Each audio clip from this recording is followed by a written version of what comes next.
glad I'm here, and I want to thank the Type Directors Club. I want to thank all the people that made it possible by them. I want to thank my beautiful wife for helping me get around.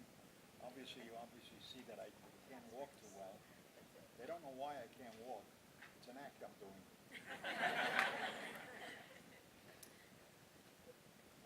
I decided to build a wall around Helvetica. Everybody uses Helvetica. Now, Ed, from what I understand, I do a lot of deep research on the people I interview. You've used Helvetica a few times yourself. I used. No, you also use Bodoni. It's interesting. After World War II, I have to say this with super honesty. The United States is the place that type is made. There used to be a company called the American Type Foundry. Morris Fuller Benton worked there. He designed everything in sight. When the war ended, Germany was just demolished. You all know that. Germany was finished. Where do you think they got their ideas from? Switzerland? Testing 642. The American Type Foundry was in Elizabeth, New Jersey, and we had it all. We had Morris Fuller Benton, a fine designer that designed everything that you use. There was no place for Germany like these companies like Berthold or whatever they are that to do anything. We had it all. They stole stuff from Switzerland. They stole stuff from the United States. I'm a very good friend of Max Mettinger, who designed Helvetica. Actually, he was hired to draw a new font from something else. I won't go into that. And he referred to what American Type Foundry did with Franklin Gothic. I just thought I'd give you a little rundown. The United States is the place. We had foundries left and right. Great ones, great designers. For that matter, I looked up Trump. You know, the one that's president now? I wanted to know if he ever had a typeface, and I found that Trump had a typeface, but his name was George Trump, and I gave him an award for the Art Type Directors Club celebration that we're having now. So I guess Trump has been around for quite a while. I think it was called Trump Medieval. Medieval. EVIL. I never used it. People ask me, what is my political beliefs? Yeah, I have my own political beliefs. I'll tell you what they are. Those are opinions. All human beings with assholes have opinions, and we all do have assholes. So that's our opinion. I'm not sure whether I like them or not, but I have to be settled with them. So my opinion is this. Let's go along with it and see what happens. If we don't, we're not in the right area. I don't like what's happening, but so long as they don't build a wall around Helvetica and leave it alone, and they don't affect my royalties internationally, that's the next step. I want everything to be as it is right now. I don't have too much longer. I really don't have too much longer in this world. If I last another 6 years, that's lucky, maybe 10. But I've been doing pretty well. I taught at the School of Visual Arts for 50 years. There's one class I didn't teach. Thank you. There's one class I didn't teach, and I think the class would be how to be at the right place at the right time. Speaking of being at the right place at the right time, I understand that you met Herb Lubalin at your bar mitzvah. That's a lie. It's not a lie. It's not a lie. You met him at your bar mitzvah. Well, if they say so, I don't remember. Oh, you don't remember it at But all? they tell me I did. I know that Herb Lubalin and Lou Dorfman lived together in one apartment with their wives.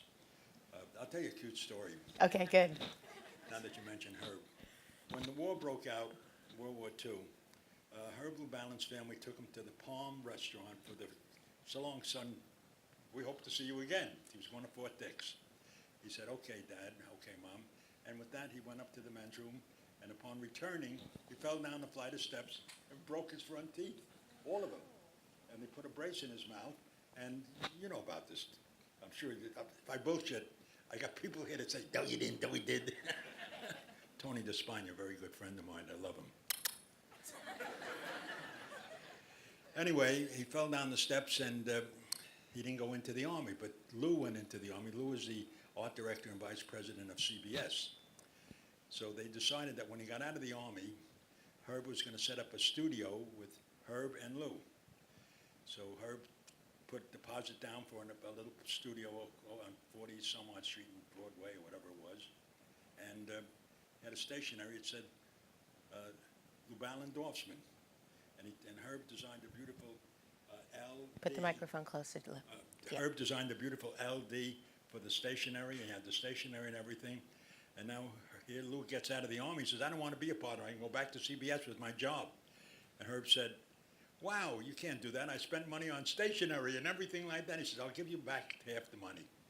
He said, then give me the stationery. And Lou took the stationery, cut off the word Llewellyn Dorfman on the bottom, and had a beautiful logo of his own called LD. Lou Dorfman. So that's a true story, as true as can be. So speaking of the Army, is it true that you wanted to go to the Army so badly and you were not of the right age that you forged your birth certificate to get into the Army? I always say I did. My father did. Your father did? Yes, everybody forged something to get into the Army. Why did you want to go to the Army so badly? Everybody, after Pearl Harbor, everybody wanted to go into the Army. I mean, it was a disastrous thing. It's like right after the World Trade Center bombing, people drove their cars with American flags. World War II was something that everyone just had to enlist in the Army. Did you do tours of duty? I beg your pardon? Did you do any tours of duty? Did you go to? Yes, I was stationed in Italy during World War II, and I was a radio operator on a bomber for a while, 13 missions, and then I became a photo recon pilot in a P-51 Mustang, unequipped with guns or ammunition, and used to fly with a wingman over Nazi Germany, taking pictures and making that they made maps for the bombers to, they took maps of little pictures and they put them all together and pasted them up on a table. And that's what I did. But a forged birth certificate, yes. Not only that, I was colorblind. Very few. Now, you can't be a pilot if you're colorblind. You can't get in the Air Force if you're colorblind. But you were still, you've been flying your whole life. Oh, You've yeah. been a private pilot. So you've been flying Yes, all sir. this time colorblind. Yes. So We anyway, need to talk. I memorized the colorblind book. I don't know whether anyone has ever seen it. It's a circular design with little dots, and each page has a number, and the number is on the dots, and you have to see it. So I memorized page number has number 9, page 10 has an X, and I passed that. But as a civilian pilot, I've always flown. I've been flying for 70 years. I just sold my airplane, would you say 5 years ago or something? Lisa and I, my wife, and we've been all over the place with an airplane, and we're still alive. I'm pretty good. Remember, we didn't have GPS in those days, just guessed your way there. So when you came back from the Army, had you already been performing as a musician prior Yes. to going into the Army? Yes, I was in. And you had changed your name. You changed it to Eddie Bernard. Is that right? That's right. What made you decide to change it? Well, you can't. In those days, movie stars and theatrical people found fake names. Like, you don't think Marilyn Monroe is her name, or Clark Gable, Betty Boop. They're fake names. So I was. I think Betty Boop was actually her real name. But so you chose Eddie Bernard. Right. And so at that point, you'd already been, you were voted by Metronome magazine as the 3rd best percussionist in the country. That's right. Who were the first two? What? Who was number 1 and who was number 2? Buddy Rich, number 1. Gene Krupa, number 2, and me, number 3. Isn't that amazing? And I couldn't read music either.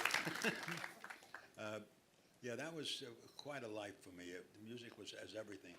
It's a period in American history of music that goes into the 40s and probably starts in the 20s, late 20s, 30s, and 40s, and then it's over with. That's the Glenn Miller, Woody Herman, Stan Kenton period. I enjoyed that part of life. I thought I'd never be anything but a musician until I went to the Musicians Union and saw men who were 50 years old looking for bookings at bar mitzvahs, Greek weddings, and playing that they were like, and I said, that's going to be me. And at that point, I moved from a big band to small bands on Jazz Street called 52nd Street. I don't know whether anyone knows about that. A place called the Three Deuces. And there was a sign on Fifth Avenue that said, draw me. So I went upstairs and I registered for the school. By the way, as a veteran, I could go to any school I want in the world. I could even go to tap dancing school. They didn't care.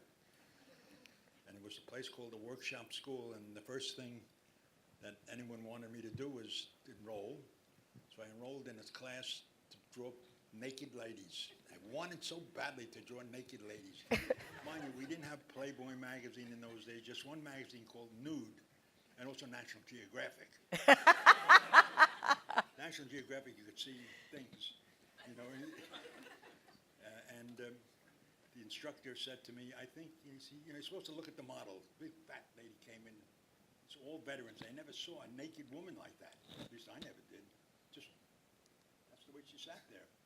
And he said, look at her, don't look at your paper. Look at her, thank you. Don't look at your paper, just draw. And he came back and said, I don't think you're going to make it. Get out of the art field before it's too late. So I read that one of your first jobs after you graduated from workshop was to actually airbrush out cleavage. Yeah. Was that at Esquire? No, that wasn't an Esquire. That was an Ideal Publishing Company. They had magazines called Movie Life, Movie Stars Parade, Photo Play, all those magazines, True Story, True Confession, True Love, the kind of magazines that women with pin curlers in their hair in the beauty salon would be reading. They were naughty, like, I loved him, but he didn't love me, and I'm pregnant. That was the title. I had to take out the cleavage. You had to take out the There's cleavage. a company called the Hayes Office. If anybody saw the movie Airplane, the Howard Hughes movie, Howard Hughes was probably an inspirator of getting rid of my job, because he said that he's going to use a girl with biggest cleavage in the world, and they permitted it. So the Hayes Office was finished. By the way, you weren't permitted to see a woman and a man sleeping in the same bed.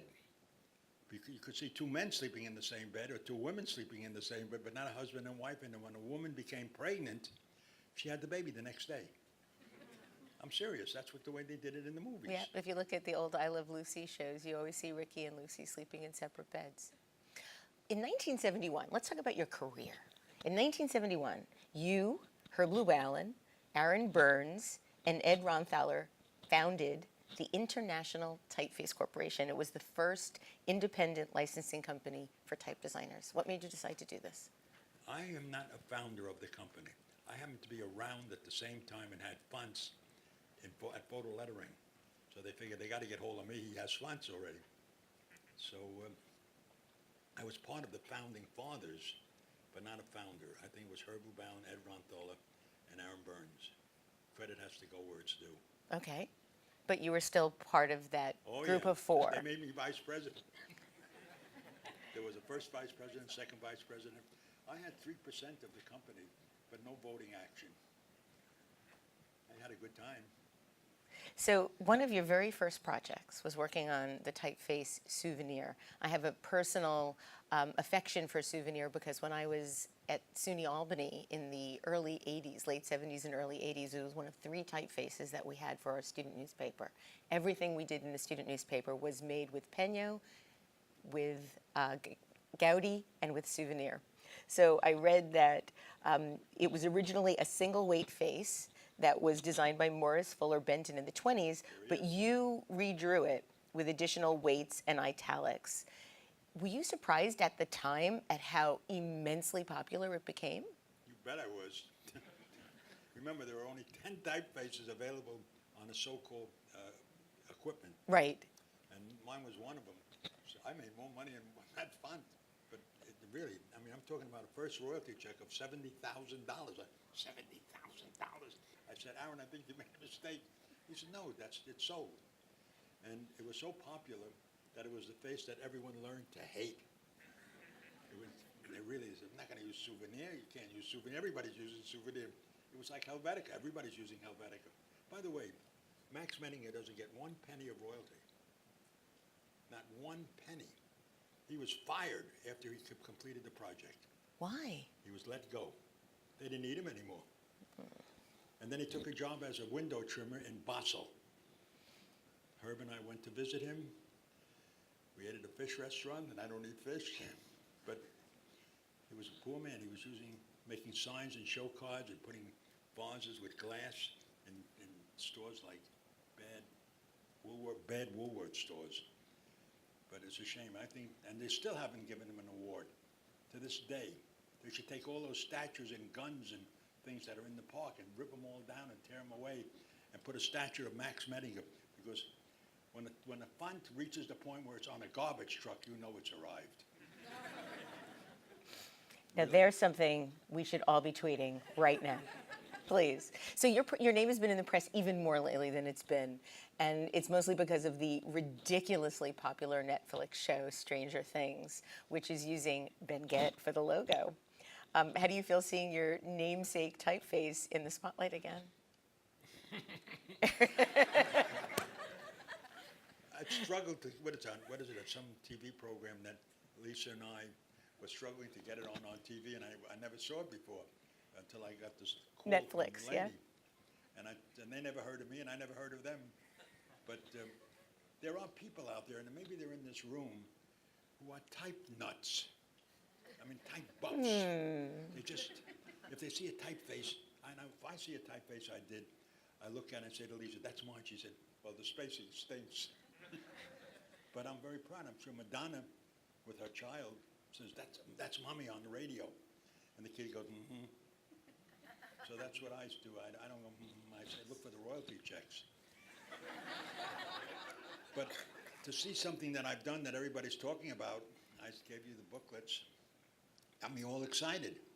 It really got me flipped out. I said, wow, I'm going to let everybody know how I feel. And that's why I have these all printed, so you could have a copy and share my happiness. So I read that Ben Guett was inspired by Times New Roman and Bodoni because you wanted to create a design that was both pretty and readable in order to garner as much licensing fees as possible.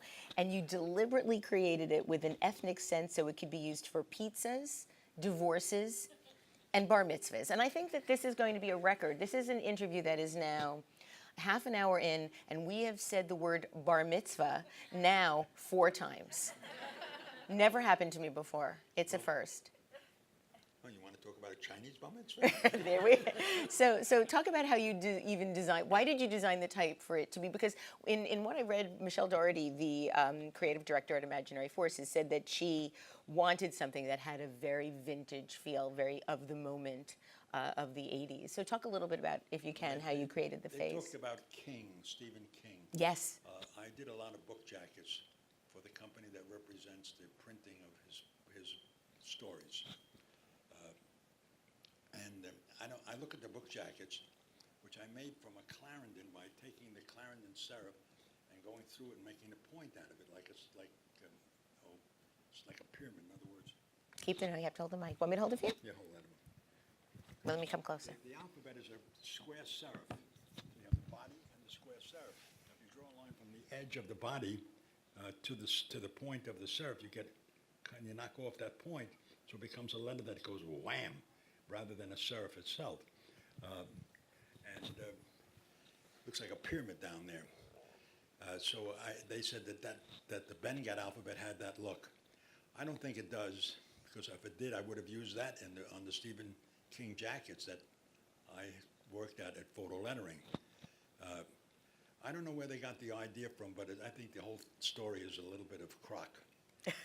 Really. Why is that? Because it's publicity. Anything that you say about something is just a little story. But nevertheless, I think there are people out there who are so typey-oriented that when they see something, they go, who did that? Where is it at? Who played in that band? What is that instrument? They want to know all these things. And there's a gang out there that the minute something comes out, they latch onto it. They have negative and positive. It's called the Type Directors Club. That's right. Sorry, Carol. You're absolutely right, Debbie. Oh, mostly the good stuff, though. So, I don't know. I don't know what's going on with type. Some people have asked me, how do you know if a type is going to sell? If I knew that, I wouldn't be sitting here. I'd be in my castle in Spain or in Italy, okay? Well, let's talk about some of them. You've designed hundreds of fonts. You've designed Souvenir, Avant-Garde Gothic, Corona, Tiffany, Bauhaus, Bookman, Ben Guett, Barcelona, Modern 216, Caslon 224, Panache, Century Hand-Tooled, Chelton M Hand-Tooled, Garamond Hand-Tooled, Edwardian Script. Edwardian Script is one that you said that you felt it was very difficult to do because the alphabet had no kerning program and therefore it needed to all be connected perfectly by hand, essentially. So talk about how you did that. Well, a kerning program is that you have to know the space between each letter. For example, a straight and a straight, It's two straight letters of a sans serif face, of course. The distance is always the same. So if you have an L, capital L, and you have an I, space might be the same. But then if you have a round next to a straight, you have to make it a little closer. And then two rounds are even closer yet. In a script, it's all connected. So there's no space, it's just the connector has to meet the next connector. And if it doesn't meet the next connector, it does this. There's one connector, so you can see it slam it this way, that way. So it's got to connect and overlap a little bit. It's a bitch. Thank God for Eileen. Stritzker. I don't know what to call her anymore. She got married once. And Eileen Mail is what I call her because she was married to a male, but that was his last name. She's probably responsible for becoming the whole font. And she did a great job, except where the S's. Whenever she got to an S, something got fouled up. That's okay. You're allowed to make mistakes. So you've said that the only place avant-garde looks good is in the words avant-garde. That's what Herb said. Avant-garde has tricky letters. Some lean to the left in the W, so people mix it up and they do terrible things. Then Herb said the only place avant-garde font looks good is in the word avant-garde, all caps. Now the alphabet itself is a good alphabet. Everyone uses it.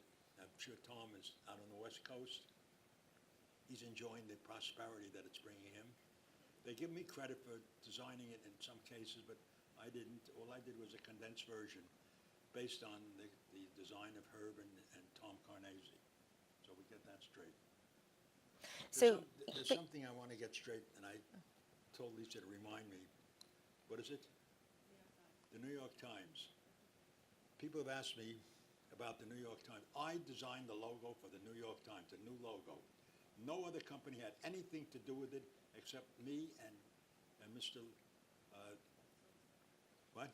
Then Lou Silverstein of the New York Times. The project took a year. Every letter was redrawn in the logo. The only thing that was not drawn was the period at the end, which was thrown in the garbage. For that matter, I gave the period to the San Diego Tribune.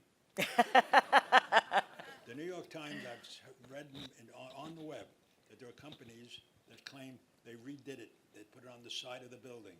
It had nothing to do with it at all. It's a lie. And I have the artwork at home to prove it. I have the art to every part of the New York Times design. For that matter, I'm very proud to hold the art because when Lou Silverstein passed away, I went to this is a funny story. I went to the wake, which was at the New York Times building on 8th Avenue. I walked in, and these two little old ladies who were older than I am now and probably dead said, "Where did you work in the company?" I said, "In the mailroom." "Oh, we never saw you." There was a lot of people from the Times that were at the wake or the memorial service.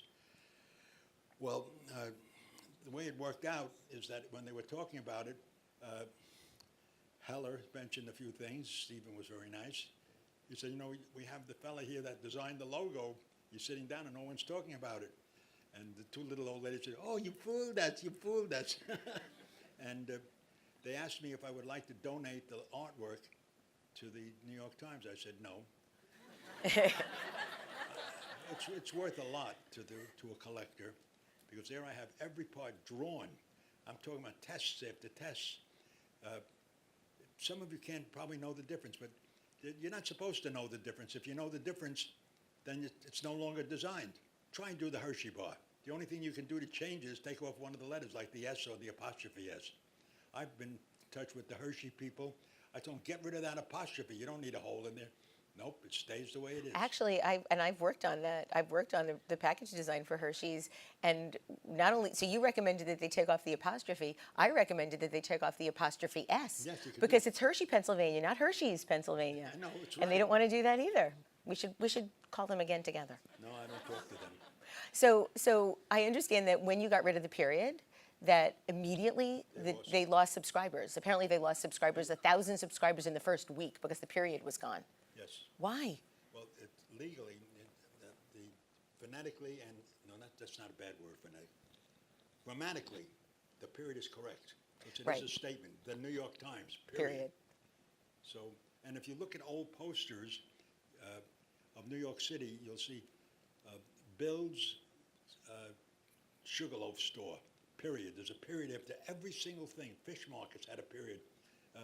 Law offices. Remember, the only communication anyone had was building signage. We didn't have telephones or even messenger service. Messengers used to hang around in the lobby of office buildings, and they used to have this poop tube. Hello, send up a messenger.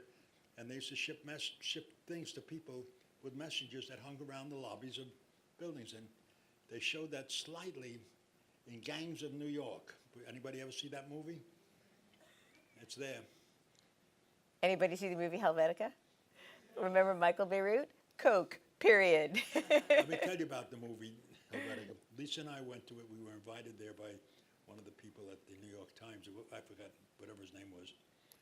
They printed the poster for the movie Helvetica in, no, not in Helvetica. It was in some other font, maybe Mickey Mouse. And when Helvetica was drawn, originally, there were only one weight that Max drew. I came back to my office the next day, and Ed Ronteller said, Ed, this is no kidding. I had to draw 120 Helveticas. It took me 2 years. 2 years, no kidding. I mean, really. It was unbelievable. And then he came to my office to visit me, Max came to my office to visit me, and everybody said, boy, you're going to get his head punched in by Max, because the guy's coming. Max was very thrilled that I did that because he never got any royalties. It's a shame. I want to talk to you about the AT&T logo. So I understand that you created 3 typefaces for AT&T under the direction of Saul Bass, and his creative direction to you was as follows: do what you want. Well, that's what Saul said, do what you want. Right. But I had to use Garamond, ITC Garamond as a base because the fella had a nut job for Garamond. I enjoyed that job with Saul. Saul's a great guy. I think the credit for that alphabet seems to go with Herman Zoff. But Herman Zoff had nothing to do with the Saul Bass alphabet for AT&T because Saul didn't like Herman because he said all of his fonts like Meteor and Optimus belong on tombstones. That's where they all fit. They fit tombstones, or the Book of Chamberlain, or somebody like that, or the works of Churchill. It belongs on that kind of oratory explanations. But Saul didn't like those faces. He hated Meteor and he hated Optimus. He said it's all stolen off tombstones. Actually, it wasn't. So apparently he got angry with you after you did some press. Apparently the New York Times had come to visit you in your office, and you were talking about, and you've been pretty vocal about this in all my research. I kept seeing over and over that you've never really been satisfied with your work. You always feel like there was something you could have, should have, or would have done differently. And you were, I guess, being interviewed about the AT&T logo, and you talked about how you would have done something differently or you weren't quite happy with it. And Saul called you up and said, how could you be saying this on the record? My client at AT&T is really upset with you now. So talk about that story. Yes, the New York Times visited me, and they wrote a little story. And on the wall, I had, when I finished doing a section of the alphabet for AT&T for Saul, I pasted on the wall, film or something. And he asked me, the fellow from the Times, what is that? And I said, these are pieces I'm doing for the logo for AT&T. And he said, that's very nice. And I said, well, you may think so, but I don't think so. I think it could be better. I don't like what I do after I'm finished with it. I like to fix it. I mean, there isn't a font that I've drawn that I look at when it's finished. I say, oh my God, I didn't do that. Why? Because there's things that are bad. I just can't explain it. Letter forms that maybe are too heavy, too light, too tall, too thin. We can make an A and a B, but to get the C to work and then get the A, B, C, and D to work, each letter has to work with each other. And someplace it doesn't work. And I was unhappy. I'm always unhappy. My generality in thinking is, I mean, when I make a sunny side up egg, those 2 yellows have to be perfect. If one breaks, I make a whole new set. Don't you feel that way? A lot of us feel that way. No. You want it to look nice. If it doesn't look nice, how can it taste good? Now, it's like smelling something. The smell is, I mean, if something doesn't smell good, it's not going to taste good. Even if it does, somebody says, well, Limburger cheese tastes good. No, it doesn't. It doesn't taste good. The smell of apple pie just coming out of an oven, can you smell it? You know that if you can get that feeling in a font before you even use it, you say, I got to use it. Like Corinna. Corinna is a font. It's been around a while. I've made a couple of changes and called it with two N's and then drawn italic, but Corinna, it has a swing, you know, Corinna. It's got to have a feeling, and I'm never happy with anything I've ever done. So what happened with AT&T? Saul called you up and So the president of AT&T called up Saul and said, the man that's doing your font says that he hates what he's doing. He doesn't like it anymore. What are you using him for? He said, hey, stupid. He comes cheap anyway, so take it. That's true. I know, it's one of my favorite stories about you. Saul sent me his business card. He had a fish on it, a bass. I'm fishing, and on the back was written in Chinese or Chinese. In the West Coast, Japanese. And Herb and Saul, actually Saul Bass looked like my brother. You remember we met him? He looks like me. Had that fat belly, you know, it sticks out, not very much hair. He looked like me a little bit, and and when I saw him at the AJI meeting for the first time, we were out in Long Island. Was it Long Island? We were out in Long Island, and he looked at me, we stared at each other for a moment, looked up and down, and said, hello. We knew it. Love these people. So is it true that you feel that you don't think that anything you've ever designed is any good? No, I didn't say it wasn't any good. It needs fixing. It needs... It needs fixing. Even Seraph Gothic needs fixing. Not as much as your Bangor. I know that. So you said you've never thought of type as something that should be readable. It should be beautiful. Don't you think both are necessary? I've always said, I say something I can almost say was on the wall at the Metropolitan Museum outside of Berlin, not in the museum. It said, screw readability, make it beautiful. How many have ever seen that? I really feel this way. A word can be beautiful, even if the letters aren't nice. There's no such thing as a bad typeface. It's how you use it. But who cares if it's readable? I do. I was looking for that most readable letter form. I don't think I'll ever find it. It's there. It's like Jimmy Durante says. He used to take his hand and say, I'm looking for the chord. I'm looking for the note. You see, the piano has a few notes missing. There's only 88 keys. What about the ones in between? The notes in between, they're there. Maybe they're flatted fifth notes or the harmonics, but sounds are different than they've ever been. Type is different than it's ever been. You know, the most beautiful typeface in the world to lots of people is Comic Sans. They think it's the most gorgeous thing on earth. People that use it think it's marvelous. They feel that Ford Motor Company should have it for their logo. Comic Sans. Maybe Trump should. You've said this about the connection between music and design. Music is nothing more than placing sounds in their proper order so they're pleasing to the ear. And you go on to say, what's a layout? Placing things in their proper order so they're pleasing to the eye. Do you think there's also a connection between music and type design? Yes. Can you talk a little bit about that? Have you ever gone to a lunch and someone has a birthday and the waiters come around and sing and the people sing, they go, I'm going to sing the way you hear it. Happy birthday to you, happy birthday to you. Flat. You know it's not right. It's like the people that sing, you know, my country 'tis of thee, my country 'tis of thee, sweet land of liberty. They're all over the place. Well, that's called tone deaf. Tone deaf. They can't hear and repeat it. They think they are repeating it. The teachers in school used to say to those people, just move your mouth. Don't let anything come out. Now, there are people that are, and I have no word for it, who are tone blind. They really can't see what they think they like to see. Some people can't put two sticks together and the third stick the same distance apart. They can't do it, as much as they try. Then to put the fourth one down, forget it. They need an enema. It's over with. They get lost. And this is something that's a fact.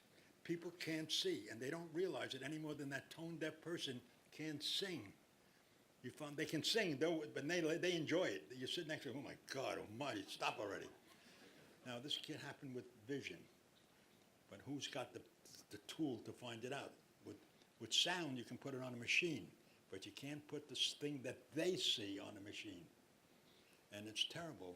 So this is what's going on. Now, it used to be that the computer, keyboarded letters, they were bad because they were put together by engineers. Now, not now, but some time ago, big corporations that manufacture fonts, kerning programs are better, letter forms are better. I am looking for that best letter form, and I'm never going to find it. The best font. What is the most readable typeface in the world? What is your opinion of that? What do you think it is? The second best, since there isn't a first. Well, the second best and the first one isn't around, and that's the best. I had a teacher, his name was Emil Shadler. He was wonderful. He made an alphabet for photo lettering. It took him a year, called Shadler Script. Beautiful. It's so gorgeous. When I heard that he did it, I was a student of his. I went home, and that night I made a font, called it Norma Script, named it after my son's mother. Showed it to Ed Ronthal. He said, beautiful, and he took it. I said, wow. This man took a year, and it took me one night. You know, I'm as good as he is. Nobody ever bought mine, but they bought his. The only one that bought mine was me. Now, photo lettering was in the position to buy anything from anyone at all. Didn't make any difference whether it was good or bad, because they weren't sure it was good or bad, any more than the museum is sure whether they want to purchase things for their collection that is right for the museum, especially the modern museum. They're not sure. They're not sure if a bed spring is a piece of art hanging on a string, or they're not sure if a toilet seat cover that has the end on the wrong end, you know what I mean, the hole and the thing, whatever, whether that's art, or whether splashing paint on a piece of canvas is art. They're not sure, especially when it just comes out. So who's to know? The curator. Who's to know if a font is the most legible? You'd think that a person who draws fonts is going to know? Obviously not. What about you? You're the reader. I don't know, but I'm looking for it. I'll probably never find it, but you know I'm looking. You know I'm out there looking, so if anybody has a word, send me a letter. Talk about your relationship with Woody Allen and how you helped him with the titles of his movies. You want the true story? Or Absolutely, they want the true story. Every Saturday and Sunday, I used to meet in a diner called the Plaza Diner. And in this diner would be comedians, Corbett Monica, Charlie Callis, Woody Allen, a couple of writers from the thing. I never met Woody Allen at all. I don't even know who he is. I'd met him, but I don't know who he is really at that time. Corbett Monica did a movie called Broadway Danny Rose. And I said to Corbett, who Lisa and I were very friendly, we used to go out with him, he and his wife, or his girlfriend at the time, and we have a good time. We all hung out together. All through a friend of mine, Mario, who flew an airplane and used to fly Frank Sinatra and Corbett Monica and Charlie Callis and Steve Lawrence and all these people around to clubs where they worked in different areas, and he would fly them and pick them up the next day in somebody else's airplane, if I might say. Well, I said to Corbett, you know, you ought to tell Woody Allen that when he uses that font called Windsor, it looks pretty damn good. It's good. It's a wonderful font. He said, all right, I'll tell him, Ed. So Corbett told Woody Allen that my friend who's a printer, see, they don't know what a letter is, a printer. Anybody that doesn't know what anybody does in design is always relegated to the printer. Well, I used to tell people years ago I sold shirts in Macy's. It was easier.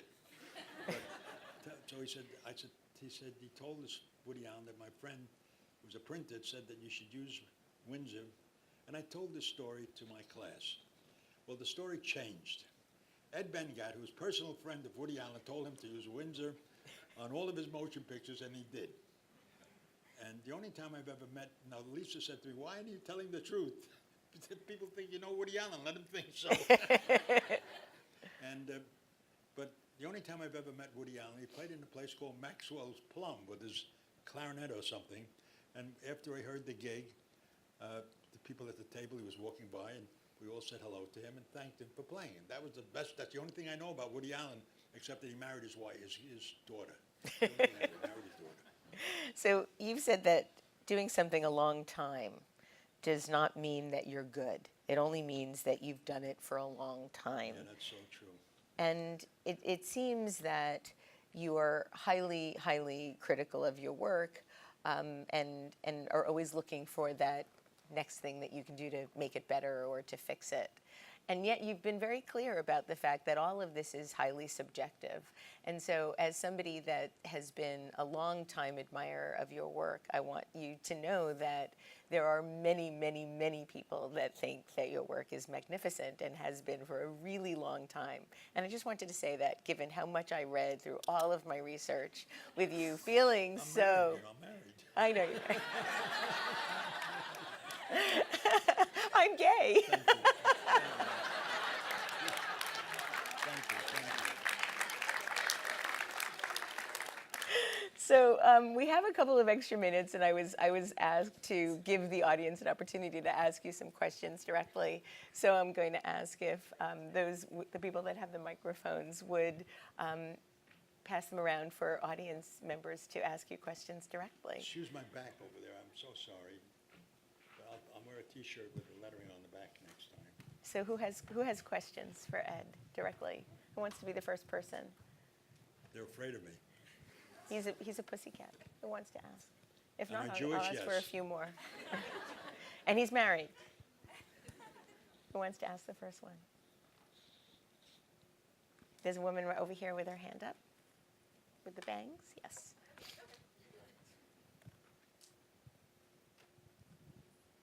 Hi. Ooh, okay. Just sort of bridging the gap in the story. You went to the drawing class. You were terrible at drawing naked women. And then you kept going, though. What was the transition into typography and design after that? You're from Brooklyn, you can do anything, right? There isn't a thing you can't do. I worked in an art studio as a cleavage retoucher, and one day an artist, people wanted to also know, how do you retouch a cleavage? The dress comes down to here, the cleavage is here. You can go to the 5 and 10 and buy a doily and cut it out and just lay it there, lace. Or you can go with an airbrush, take it out. Anyway, the lettering man was gone. And something was missing, and they needed a job, and I said, I could do it. And I did it. And that's what started the ball rolling, just like that. Great, thanks. Now, wait a minute, I'm not finished yet. How did I get into Cleavage fonts? drawers. I worked at Photo Lettering. Photo Lettering's job was to create words for people that ordered lettering from a book. They would order a particular style, which had a number, and we would paste up the letters one at a time onto a sheet of paper, or with a machine that gave us film on the lettering. I said to myself, boy, that looks like a profitable thing.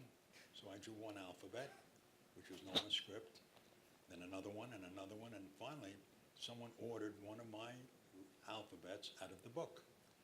And I made, for every word that they ordered, I make $1.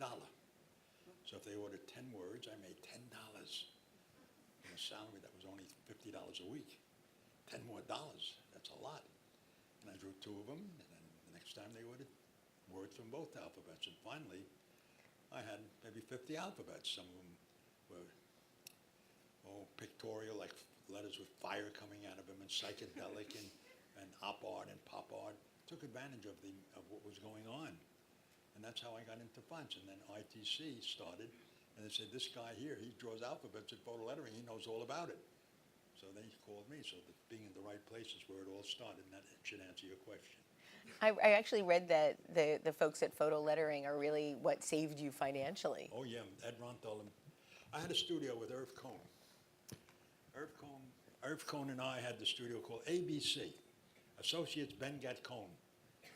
I made him change the spelling of his name from C-O-H-E-N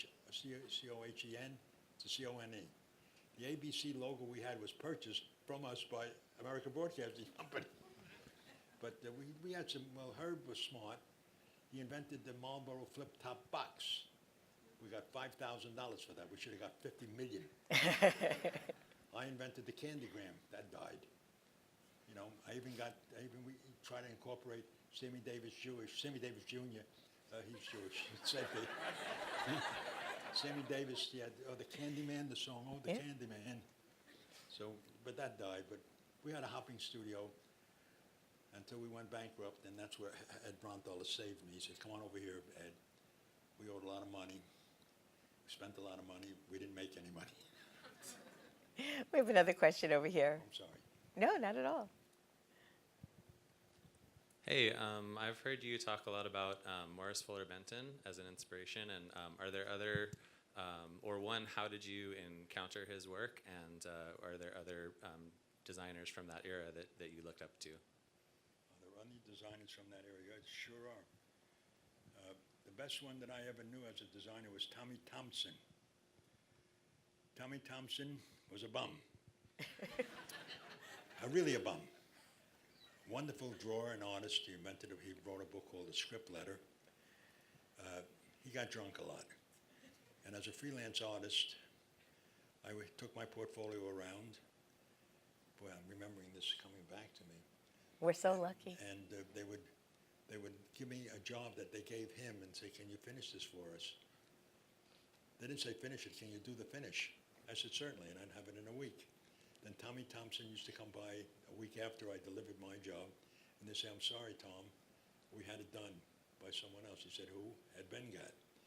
Little by little, Newsweek, Flying Magazine, which is an affinity with me, 17 magazine for Mark Kane. All these magazines I did logos for.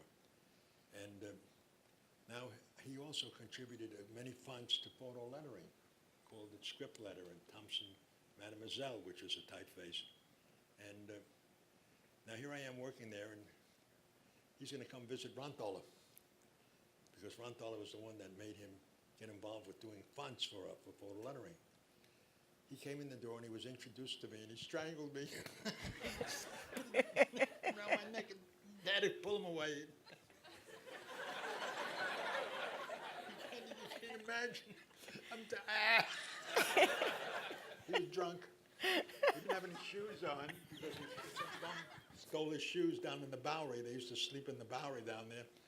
And they put him in the basement, and he woke up, and he was very kind to me. That he didn't remember it at all. I think that's where I learned this saying that what soberness conceals, alcohol reveals.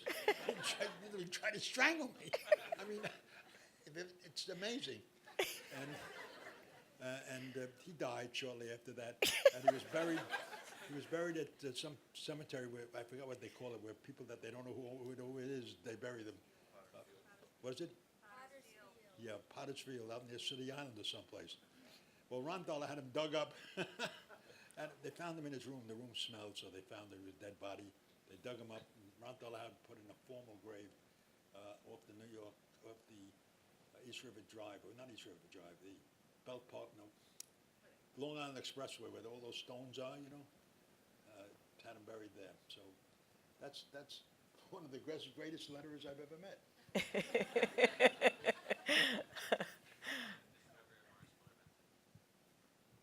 How did you discover Morris Fuller Benton?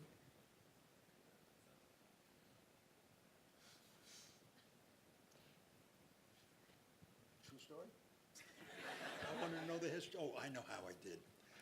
When I got out of when I was working for photo lettering, when they wanted to do souvenir, I was sent to the American Type Foundry in Elizabeth, New Jersey, to talk to the people who owned the company about their font. Meanwhile, this was many years later, of course. Meanwhile, the company was completely out of business. They were now making sewing machines in Long Island and had a trucking company. And since I was at the company, they had pictures on the wall of Morris Fuller Benton's house in New Jersey, and I didn't even know who he was. I never heard of him until I read some things that Alan Haley had written in upper and lower case, and I did further research, and I found out more about the man. Look him up. He designed over 1,000 typefaces of one sort or another.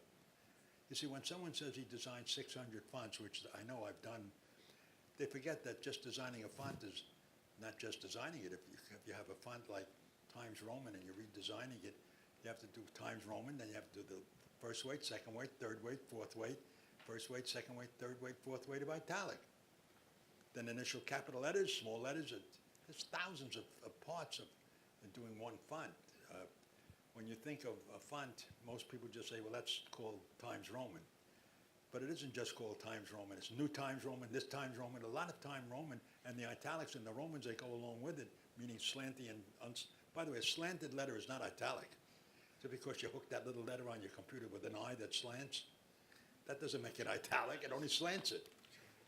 Italic is a different letter. Letter I in italic on the machine is just this. In the computer, in the real letter, there's a tail up on the bottom and the top. That's an I. So you don't have that in Serif Gothic. Aha. Getting a little competitive That's a here. good idea. There's no serif Gothic in italic. There's no italic serif Gothic. Okay, good. It's an oblique. What? Oblique. That's no good, that's fake. Okay. I think Herman Zoff said oblique is wrong because it's nothing more than a way of creating something that's not creative. It's just it's by the way, it's all distorted too. It's terrible, but it's used a lot. Okay, next question. Okay, I think unfortunately we have to stop. I know, but you're going to be here for the rest of the afternoon, right? Paula Scher is up next, and we have to leave the I'll stage. tell you a story about her if you want. I'm in love with Paula. You want to say that into the mic? Yes, I'll say it loud and clear. Paula is a person I've known for quite a long time, I would say. Paula is a person I've known for maybe 50 years or less. Where are you, Paula?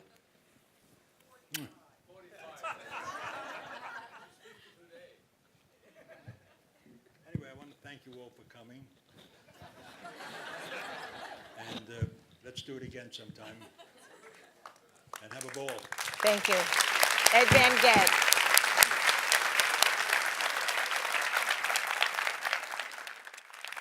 Thank you.